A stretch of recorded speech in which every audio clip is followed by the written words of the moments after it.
मैं प्रेमजीत प्रकाश थॉमस राज क्लासेस की तरफ से आप सभी का हार्दिक अभिनंदन करता हूं। आज पॉलिटिकल साइंस के ऑब्जेक्टिव टाइप क्वेश्चन के लिए पार्ट 9 लेके आए हैं, जो बीपीएससी टीआरई 3 और TRE 4 SSC railway group D के लिए बहुत महत्वपूर्ण है। ज़रूर देखिएगा। इसमें बताने जा रहे हैं मूल कर्तव्य और नीति निर्देशक तत्व, सभी परीक्षा के लिए बहुत महत्वपूर्ण है। वीडियो अच्छा लगेगा तो लाइक कीजिएगा, शेयर कीजिएगा, सब्सक्राइब कीजिएगा। पहला क्वेश्चन है कि निम्नलिखित में से किस संविधान में मूल कर्तव्य को अंततः स्थापित किया गया है? इसका सही जवाब होगा 1976 में। भारतीय संविधान में मूल कर्तव्य एक समाविष्ट किए गए हैं। कब किए गए मूल कर्तव्य को समाविष्ट? बोलिएगा 1976, 42वां संविधान संशोधन। भारतीय संविधान के किस भाग में मूल कर्तव्य को अध्याय जोड़ा गया है? किस भाग में मूल कर्तव्य को जोड़ा गया? क्वेश्चन पूछेगा तो बोलिएगा सी, यानी कि 4 के क में। भारत के संविधान के अनुसार भारतीय नागरिक को मूल कर्तव्य निम्नलिखित में से क्या है? इसका सही जवाब होगा मूल कर्तव्य राष्ट्रीय गान, राष्ट्रीय ध्वज का सम्मान, वैज्ञानिक प्रवृत्ति और भारत की संस्कृति और विरासत के संरक्षण, उपयुक्त में से सभी। भारतीय संविधान के अनुच्छेद में भारतीय नागरिक का मूल कर्तव्य शामिल है किसमें? संविधान के अनुच्छेद 51 के क में। निम्नलिखित में से कौन सा कर्तव्य भारतीय नागरिक में शामिल नहीं है? इसका सही जवाब होगा सत्तारूढ़ राजनीतिक दल का समर्थन करना। वर्तमान में संविधान में कुल कितने मूल कर्तव्य हैं? तो इसका सही जवाब होगा 11। किस संविधान संशोधन अधिनियम द्वारा संविधान के मूल कर्तव्य को सम्मिलित किया गया है? इसका सही जवाब होगा 42वां संविधान संशोधन 1976, ऑप्शन डी। भारत के प्रत्येक नागरिक का कर्तव्य होगा कि प्राकृतिक पर्यावरण का संरक्षण एवं सुधार। उपरोक्त कथन भारतीय संविधान के किस अनुच्छेद में वर्णित है? इसका सही जवाब होगा 48 के ए। निम्नलिखित में से भारत में मूल कर्तव्य कौन सा है? इसका सही जवाब होगा हमारी मिलीजुली संस्कृति की समृद्ध विरासत को संरक्षित करना, महत्व प्रदान करना। निम्नलिखित में से कौन सा मौलिक कर्तव्य नहीं है? इसका सही जवाब होगा राष्ट्रीय उद्यमों का संरक्षण करना, भारतीय स्मृति विरासत का संरक्षण करना सही है, आम भाईचारा के भावना उजागर सही है, वैज्ञानिक संस्कार का विकास करना सही है, लेकिन राष्ट्रीय उद्यमों को संरक्षण करना नहीं है, गलत है। भारतीय संविधान में मूल कर्तव्य को शामिल करने का विचार किस देश के संविधान से लिया गया है? इसका सही जवाब होगा पूर्व सोवियत संघ से। 13वां क्वेश्चन है, निम्नलिखित में से कौन सी एक समिति ने नागरिक के मूल कर्तव्य को 1976 के सम्मिलित करने की अनुशंसा की गई? इसका सही जवाब होगा स्वर्ण सिंह समिति ए। 42वें संविधान संशोधन के 10 आचार आदर्शों को किस नाम से जाना जाता है? इसका सही जवाब होगा मौलिक कर्तव्य के नाम से जाना जाता है। 1976 ईस्वी में 42वें संविधान संशोधन द्वारा संविधान में नागरिक के लिए कितने मौलिक कर्तव्य निश्चित किए गए थे? इसका सही जवाब होगा 10। भारतीय संविधान में मौलिक कर्तव्य की सूची सम्मिलित में से किस भाग के रूप में जोड़ी गई है? इसका सही जवाब होगा, भाग पूछे तो बोलिएगा 4। भारत के संविधान के किस अनुच्छेद में मूल कर्तव्य की चर्चा की गई है? इसका सही जवाब होगा 51 के ए नंबर ऑप्शन। भारतीय संविधान में उल्लेखित मौलिक कर्तव्य किसके लिए हैं? इसका सही जवाब होगा सभी नागरिक के लिए है। निम्नलिखित में से कौन सा एक मौलिक कर्तव्य नहीं है? इसका सही जवाब होगा धर्मनिरपेक्षता का पालन करना। 20वां क्वेश्चन है, निम्नलिखित में से कौन सा एक मौलिक कर्तव्य नहीं है? करों की अदायगी। मूल कर्तव्य को निर्धारित किया जाता है 42वें संविधान संशोधन 1976 के द्वारा। 22वां क्वेश्चन है, भारतीय संविधान में नागरिक के मूल कर्तव्य के अंतर्गत सम्मिलित नहीं है। इसका सही जवाब होगा धर्मनिरपेक्षता को बढ़ावा देना। मौलिक कर्तव्य की अवहेलना करने वाले को क्या कर सकते हैं? उसको दंड देने की व्यवस्था नहीं है।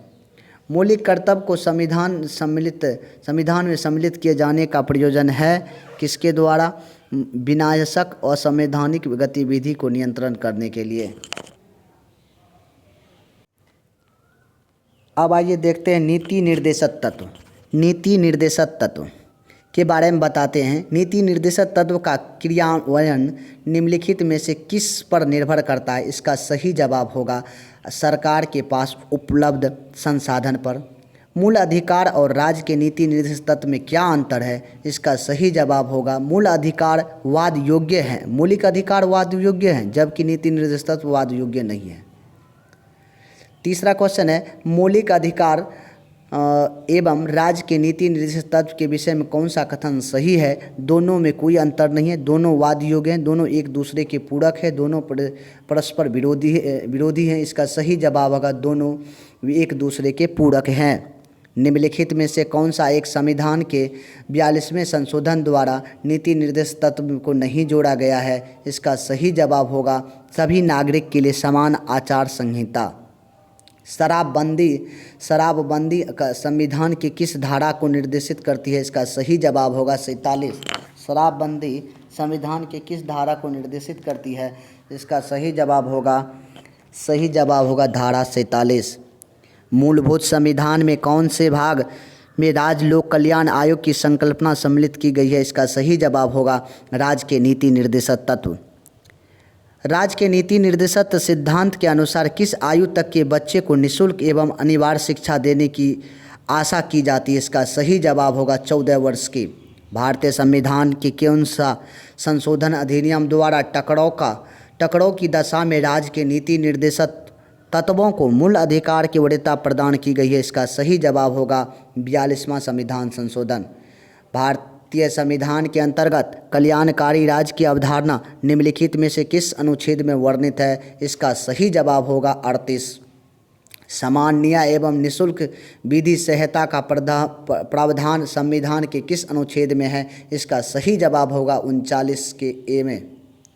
नीति निर्देशक तत्व के 11वां क्वेश्चन, नीति निर्देशक तत्वों को कार्यान्वित करने के लिए क्या मूल अधिकारों का हनन हो सकता है? इसका सही जवाब होगा कुछ का हो सकता है, कुछ का नहीं। भारतीय संविधान में निम्नलिखित भागों में से किस एक न्यायिक और कार्यपालिका का पृथक्करण का प्रावधान है? इसका सही जवाब होगा राज्य के नीति निर्देशक सिद्धांत से। काम करने के अधिकार को राज्य के नीति निर्देशक तत्वों को निम्नलिखित में किस अनुच्छेद के अंतर्गत रखा गया है? इसका सही जवाब होगा 41। निम्नलिखित में कौन से राज्य के नीति निर्देशक सिद्धांत में सम्मिलित नहीं किया गया है? सही जवाब सूचना के अधिकार को नीति निर्देशक तत्व में नहीं किया गया है। भारतीय संविधान के निम्नलिखित अनुच्छेदों में से कौन सा अनुच्छेद राज्य सरकार और ग्राम पंचायत को संगठित करने का निर्देश देती है? इसका सही जवाब होगा अनुच्छेद 40। 16वां क्वेश्चन है संविधान के किस अनुच्छेद में न्यायपालिका का कार्यपालिका से पृथक्करण का उल्लेख किया गया है? इसका सही जवाब होगा 50 अनुच्छेद में। राज्य के नीति निर्देशक सिद्धांतों में किस अनुच्छेद से संबंधित राष्ट्रीय शांति सुरक्षा का संबंध किया गया? इसका सही जवाब अनुच्छेद 51। भारतीय संविधान के किस अनुच्छेद के द्वारा निर्बल दुर्बल वर्गों की शिक्षा संबंधी सुरक्षा प्रदान की गई है? इसका सही जवाब होगा अनुच्छेद 46।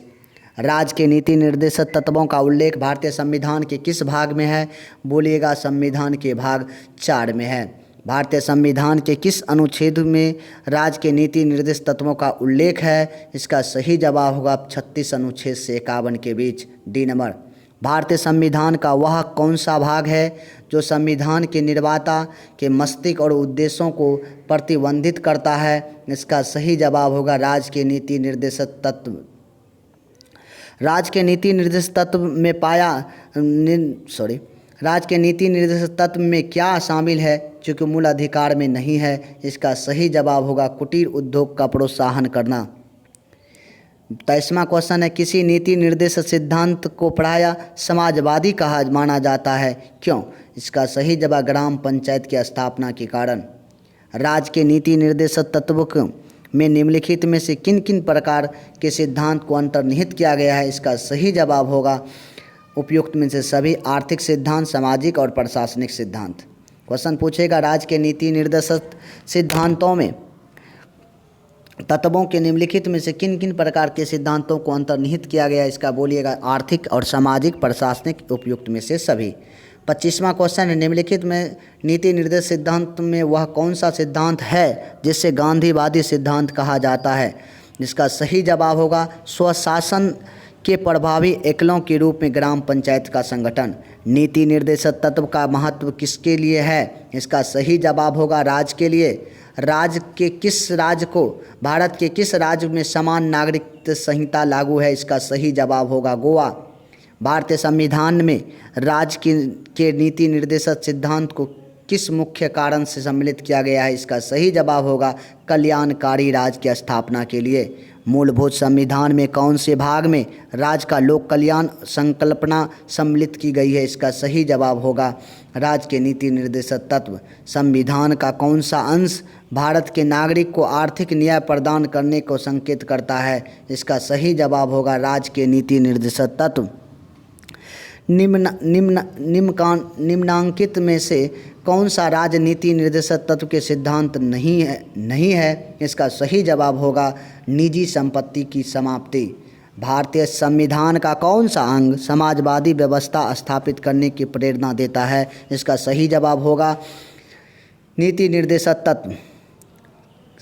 किस संविधान संशोधन अधिनियम ने राज्य के नीति निर्देशक सिद्धांत तत्वों को मौलिक अधिकारों की अपेक्षा अधिक प्रभावशील बनाया है, इसका सही जवाब होगा 42वां संविधान संशोधन 1976। निम्नलिखित में से किसी ने नीति निर्देशक सिद्धांतों को बैंक की सुविधा अनुसार उत्तर दिनांकित चेक कहा गया है, इसका सही जवाब होगा केटी शाह को। 35वां क्वेश्चन है, भारतीय संविधान में राज्य के नीति निर्देशक सिद्धांत को शामिल करने के पीछे मुख्य उद्देश्य क्या था, इसका सही जवाब होगा कल्याणकारी राज्य की स्थापना करना। संविधान में राज्य के नीति निर्देशक तत्वों को शामिल करने के पीछे क्या उद्देश्य है, इसका उद्देश्य यह है कि सामाजिक आर्थिक लोकतंत्र की स्थापना करना। संविधान में राज्य की नीति निर्देशक तत्वों को शामिल करने के पीछे क्या उद्देश्य है, तो बोलिएगा सामाजिक आर्थिक लोकतंत्र की स्थापना करना। राज्य के नीति निर्देशक तत्व नहीं है, क्या नहीं है, इसका सही जवाब होगा वैज्ञानिक मनोभाव के विकास का पोषाहार स्तर है, ये है कमज़ोर श्रेणी में आर्थिक हित को बढ़ाना है, ये है कार्यपालिका से न्यायपालिका अलग करना, ये भी है, ये है। लेकिन वैज्ञानिक मनोभाव को विकास करना भारतीय संविधान के राज्य के नीति निर्देशक तत्व में नहीं है। भारतीय संविधान में कल्याणकारी राज्य का आदेश दिया जाता है किससे, नीति निर्देशक तत्व से। नीति निर्देशक तत्व सिद्धांत है एक वाद योग्य नहीं है। मौलिक अधिकार पूछे एक है तो बोलिएगा हाँ वाद योग्य है। भारत के कल्याणकारी राज्य होने का विचार पाया गया था, किसके में पाया गया था, ए और सी यानी संविधान और नीति निर्देशक तत्व में। भारत में कल्याणकारी राज्य होने का विचार पाया जाता है तो बोलिएगा संविधान की प्रस्तावना और नीति निर्देशक तत्व में। राज्य के नीति निर्देशक सिद्धांत किस प्रकार के मौलिक अधिकार से भिन्न है, इसका सही जवाब होगा राज्य के नीति निर्देशक सिद्धांत परिवर्तनीय नहीं है जबकि मूल अधिकार परिवर्तनीय हैं। नीति निर्देशक तत्व को परिवर्तन नहीं कर सकते हैं जबकि मौलिक अधिकार को परिवर्तन कर सकते हैं। आगे देखिए 42वां क्वेश्चन है, एक कल्याणकारी राज्य ने निर्देश आदर्शित वर्णित है, इसका सही जवाब होगा राज्य के नीति निर्देशक तत्वों में। भारत के संविधान के अंतर्राष्ट्रीय सुरक्षा को प्रोत्साहन देना सन्निहित है, इसका सही जवाब होगा राज्य के नीति निर्देशक तत्व। समान कार्य के लिए समान वेतन के लिए संविधान में सुनिश्चित किया गया है, वह एक है, क्या है, समान कार्य के लिए, इसका सही जवाब होगा राज्य के नीति निर्देशक सिद्धांत का अंग है। भारतीय नागरिक के लिए एक समान सिविल संहिता प्राप्त करने की बात कही गई है, इसका सही जवाब क्या होगा, समान सिविल संहिता पूछेगा तो बोलिएगा भारतीय संविधान के अनुच्छेद 44 में इसका वर्णन किया गया है। भारतीय संविधान में 46वां क्वेश्चन है, भारतीय संविधान में राज्य के नीति निर्देशक तत्व को ग्रहण किए गए हैं, किस देश से किए गए, इसका सही जवाब होगा आयरलैंड से। बस इतना ही। वीडियो अच्छा लगा होगा तो लाइक कीजिएगा, शेयर कीजिएगा, सब्सक्राइब कीजिएगा। जय हिंद, जय भारत।